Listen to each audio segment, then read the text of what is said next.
যেভাবে বাংলাদেশি অনুপ্রবেশকারী ভারতবর্ষের ভোটার লিস্টে নাম তুলছে এবং প্রকারান্তরে তৃণমূল কংগ্রেসের কতিপয় নেতা তাদের মদতে, আমি এই নিয়ে এর আগেও বলেছি, আবার এখনো বলছি, প্রশাসনকে আমি জানিয়েছি, কিন্তু সেক্ষেত্রেও প্রশাসন কতগুলো ক্ষেত্রে নাম পাঠিয়েছে। যেমন ধরুন, জলঙ্গি বিধানসভায় 203 নম্বর বুথ, 283 নম্বর বুথ, এই 283 নম্বর বুথে 483 এবং 484 দুজন পুরোটা বাংলাদেশি ভোটার, তারা রীতিমতো এখানে বাস করছে।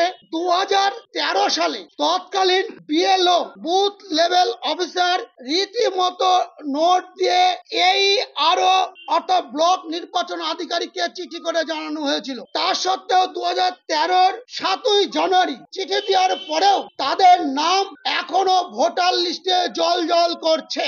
আমি এই নিয়ে জেলার নির্বাচন আধিকারিক অর্থাৎ ডিএম সাহেবকে আমি বলি, সঙ্গে সঙ্গে উনি ভিডিওকে বলেছেন, কিন্তু তারপর নতুন ভাবে এখন বিএলও অর্থাৎ বুথ লেভেল অফিসার ঘাড়ের দায় ছাড়ছেন। শুধু ওইটা নয়, 138 নম্বর বুথ সাগরপাড়ায়, এখানেও বাংলাদেশি ভোটার আছেন। তাদেরও আমি নাম বলে দিচ্ছি, কারা কারা আছেন। একদম জল করছে, দেখুন বাংলাদেশি বলে লেখা, আমি একদম নোট করে দিয়েছি, টিক মেরে দিয়েছি। সাহেবনগর অঞ্চলের 124, এই 114 এবং 115 নম্বর বুথ অর্থাৎ কাগমারি গ্রাম, সেখানে যান, গ্রামের পর গ্রাম অর্থাৎ সেখানকার ভোটার লিস্টের পর ভোটার লিস্ট সব বাংলাদেশিতে ভরা।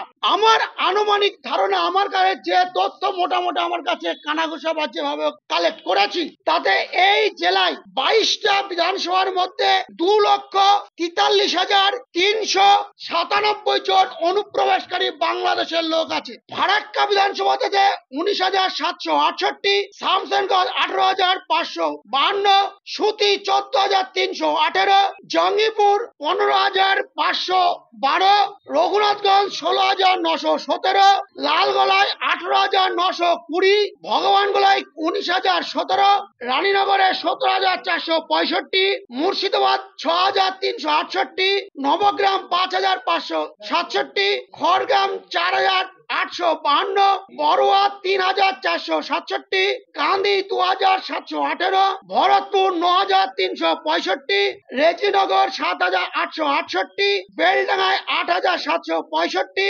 বহরমপুরে 2,568, হরিহরপাড়ায় 7,865, নওদায় 6,765, দমকল 13,690, জলঙ্গি 9,665, টোটাল 2,43,357 জন অনুপ্রবেশকারী আছে। আমি আপনাদের এর আগেও বলেছিলাম, সরকার এ নিয়ে কোনো মুভমেন্ট করেনি বলে আমার ধারণা, নাহলে আমাকে দ্বিতীয়বার আর প্রশাসনকে পাঠাতে হতো না। পাঠানোর পরেও বিডিও সাহেব, ওখানকার বিডিও সাহেব গড়িমসি করছে। আপনারা বলুন, তাকে বিএলও যিনি আছেন, ব্লক বুথ লেভেল অফিসার, বুথের যে অফিসার, তিনি কে?